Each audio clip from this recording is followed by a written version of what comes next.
தமிழ்நாடு அரசு 108 ஆம்புலன்ஸ் சேவையில் பணிபுரியும் ஒப்பந்த பணியாளர்களை நிரந்தர பணியாளர்களாக அமர்த்த வேண்டும் என தமிழக அரசுக்கு கோரிக்கை வைக்கப்பட்டுள்ளது. ராணிப்பேட்டை மாவட்டம் வாலாஜாபேட்டை தனியார் திருமண மண்டபத்தில் தமிழ்நாடு 108 ஆம்புலன்ஸ் தொழிலாளர்கள் சங்கத்தின் 2வது மாவட்ட அளவிலான மாநாடு சங்கத்தின் மாவட்ட துணைத் தலைவர் யோகநாதன் தலைமையில் நடைபெற்றது. இக்கூட்டத்தில் தமிழ்நாடு அரசு 108 ஆம்புலன்ஸ் சேவையில் பணிபுரியும் ஒப்பந்த பணியாளர்களை நிரந்தர பணியாளர்களாக அமர்த்த வேண்டும் என தமிழக அரசுக்கு கோரிக்கை வைக்கப்பட்டுள்ளது. ஓமலூர் அருகே கோவில் நிர்வாக ஆக்கிரமிப்பை அகற்றக்கோரி கிராம மக்கள் ஓமலூர் தாலுகா அலுவலகத்தை முற்றுகையிட்டு தர்ணா போராட்டத்தில் ஈடுபட்டனர். சேலம் மாவட்டம் ஓமலூரை அடுத்த தொலசம்பட்டி அருகே உள்ள 100க்கும் மேற்பட்டோர் ஓமலூர் தாலுகா அலுவலகம் முன்பாக அமர்ந்து தர்ணா போராட்டத்தில் ஈடுபட்டனர். இதில் அவர்கள் தொலசம்பட்டி கோவில் நிர்வாக ஆக்கிரமிப்பை அகற்ற கோரியும் 5 கிராமங்களுக்கு சொந்தமான கோவிலை குறிப்பிட்ட 4 பேர் ஆக்கிரமிப்பதை தடுக்க வேண்டும் என்று கோரிக்கை விடுத்தனர். 50வது தேசிய பெண்கள் சாம்பியன்ஷிப் சதுரங்க போட்டி 2025 பெண்கள் உலக கோப்பைக்கான தேர்வு நிகழ்வாக நடைபெற்றது. சிவகங்கை மாவட்டம் காரைக்குடி அருகே உள்ள செட்டிநாடு பப்ளிக் பள்ளியில் சிவகங்கை மாவட்ட சதுரங்க சங்கம், தமிழக சதுரங்க சங்கம் மற்றும் இந்திய சதுரங்க பேரவையுடன் இணைந்து 50வது தேசிய பெண்கள் சாம்பியன்ஷிப் சதுரங்க போட்டி துவங்கியுள்ளது. இப்போட்டி இந்திய சதுரங்க பேரவையின் செயலாளர் திரு தேவ் பட்டேல் தலைமையில் 25 மாநிலங்களில் இருந்து மொத்தம் 153 வீரர்கள் பங்கேற்றுள்ளனர். பேரணாம்பட்டில் மின்கம்பத்தில் இருந்து மின்சாரம் தாக்கி பசுமாடு உயிரிழந்த சம்பவம் சோகத்தை ஏற்படுத்தியுள்ளது.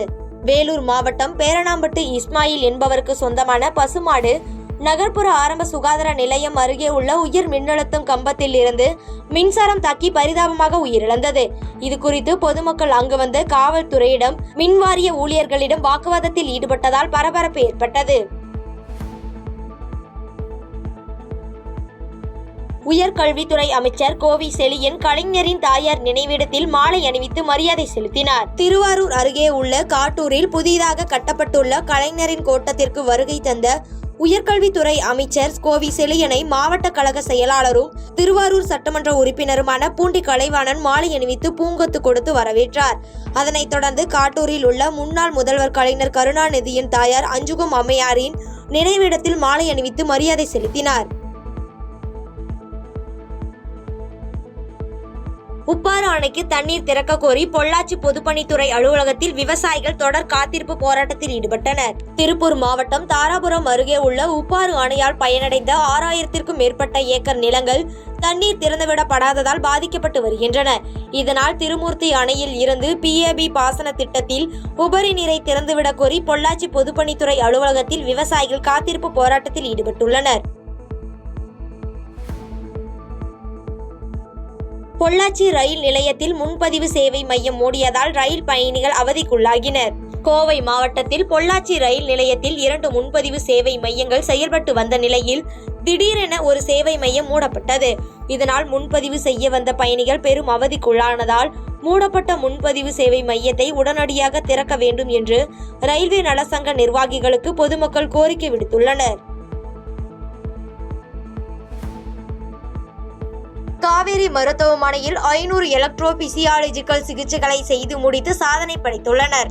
திருச்சி மத்திய பேருந்து நிலையம் அருகில் உள்ள காவேரி ஹார்ட் சிட்டி மருத்துவமனையில் இருதய சிகிச்சைக்காக சிறப்பு தனிப்பிரிவாக செயல்பட்டு வருகிறது. இப்பிரிவில் கடந்த 3 ஆண்டுகளில் சிறியவர் பெரியவர் என 500 எலக்ட்ரோபிசியாலஜிக்கல் சிகிச்சைகளை செய்து முடித்து சாதனை செய்துள்ளதாக செயல் இயக்குனர் செந்தில்குமார் செய்தியாளர்களுக்கு பேட்டியளித்துள்ளார். திருவள்ளூரில் பிரபல துணிக்கடையில் வணிக வரித்துறை அதிகாரிகள் திடீர் ஆய்வு மேற்கொண்டனர். திருவள்ளூர் மாவட்ட தலைநகரமான திருவள்ளூர் பகுதியில் ஸ்ரீ குமரன் டெக்ஸ்டைல் மோதிலால் தெருவில் பிரம்மாண்டமான 2 கிளைகளுடன் இயங்கி வருகிறது. இங்கு சென்னையில் இருந்து வந்த 10க்கும் மேற்பட்ட வணிக வரித்துறையினர் ஜவுளி கடையில் அதிரடியாக புகுந்து திடீர் ஆய்வு மேற்கொண்டதால் அப்பகுதியில் பரபரப்பு ஏற்பட்டது. கும்மிடிப்பூண்டி அருகே மளிகை கடையில் தீ விபத்து ஏற்பட்டதால் குற்றவாளி மீது உரிய நடவடிக்கை எடுக்க கோரி 100க்கும் மேற்பட்டோர் சாலை மறியலில் ஈடுபட்டனர். திருவள்ளூர் மாவட்டம் கும்மிடிப்பூண்டி அருகே சீனிவாசன் என்பவருக்கு சொந்தமான மளிகை கடையில் தீ விபத்து ஏற்பட்டு 1 லட்சம் ரூபாய் பணம், 1 லட்சம் ரூபாய் மதிப்பிலான மளிகை பொருட்கள் மற்றும் எலக்ட்ரிக்கல் பொருட்கள் தீயில் எரிந்து சேதமானது. இது தொடர்பாக சீனிவாசன் தீனா என்பவர் சில நாட்களுக்கு முன் தனது கடையில் பெட்ரோல் கொண்டு வீசி விடுவேன் என மிரட்டி தகராறில் ஈடுபட்டதாகவும் இதற்கு அவர்தான் காரணம் என்றும் அவர் மீது நடவடிக்கை எடுக்க புகார் மனு அளித்துள்ளார்.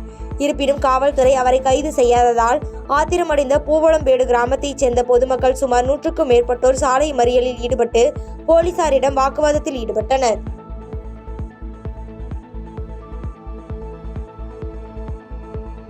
தாவைக்கா கட்சியின் முதல் மாநாட்டிற்கான பந்தக்கால் நடும் விழா நடைபெற்றது. விழுப்புரம் மாவட்டம் விக்கிரவண்டி அருகே தமிழக வெற்றி கழகத்தின் முதல் மாநாட்டிற்கான பந்தக்கால் நடும் விழா நடைபெற்றது. தாவைக்கா கட்சியின் பொதுச் செயலாளர் ருசி ஆனந்த் தலைமையில் நடைபெற்ற இந்நிகழ்ச்சியானது காலை 4 மணி அளவில் பூமி பூஜை செய்து பந்தக்கால் நடப்பட்டது. மேலும் இந்நிகழ்ச்சியில் தாவைக்கா கட்சியின் தொண்டர்கள் பலர் பங்கேற்றனர். சங்கமங்கலம் ஊராட்சியில் குறுக்கத்தி வேளாண்மை மற்றும் ஆராய்ச்சி நிலையத்தில் மாணவர்களின் நாட்டு நலப்பணி திட்டம் சிறப்பு முகாம் நடைபெற்றது.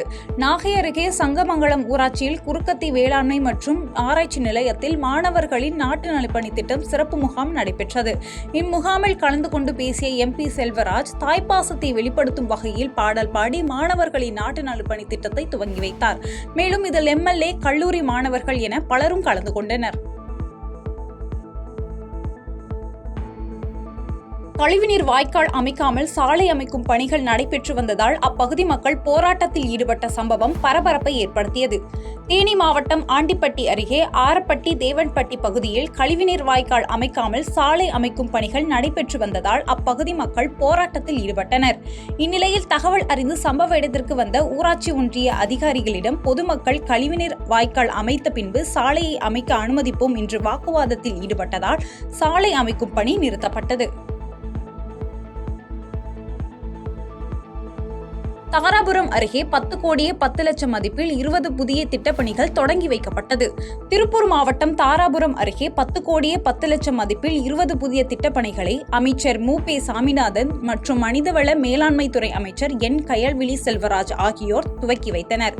மேலும் இந்நிகழ்ச்சியில் மூலனூர் பேரூராட்சி தலைவர், கன்னியவாடி பேரூராட்சி தலைவர், ஊராட்சி மன்ற தலைவர் உட்பட பல நிர்வாகிகள் கலந்து கொண்டு சிறப்பித்தனர். ஈரோடு மாநகராட்சிக்கு உட்பட்ட ஆக்கிரமிப்புகளை அதிகாரிகள் அகற்றும் பணியில் ஈடுபட்டுள்ளனர். ஈரோடு மாநகராட்சிக்கு உட்பட்ட RKV சாலை, மணிக்கூண்டு சாலை, காவிரி சாலை போன்ற பல்வேறு இடங்களில் ஆக்கிரமிப்பு அகற்றும் பணியில் அதிகாரிகள் ஈடுபட்டு வருகின்றனர். இதுகுறித்து விளக்கம் அளித்த அதிகாரிகள் பலமுறை ஆக்கிரமிப்புகளை அகற்ற மாநகராட்சி சார்பில் கூறியிருந்த நிலையில் அகற்றாததால் தற்போது ஆக்கிரமிப்புகளை அகற்றி வருவதாக அதிகாரிகள் தெரிவித்தனர்.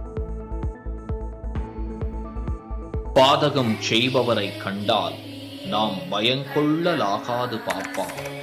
மோதி மிதித்து விடு பாப்பா, அவர் முகத்தில் உமிழ்ந்து விடு பாப்பா. அண்மை செய்திகளை உடனுக்குடன் தெரிந்து கொள்ள இணைந்திருங்கள் இயம்நாடு தொலைக்காட்சியுடன்.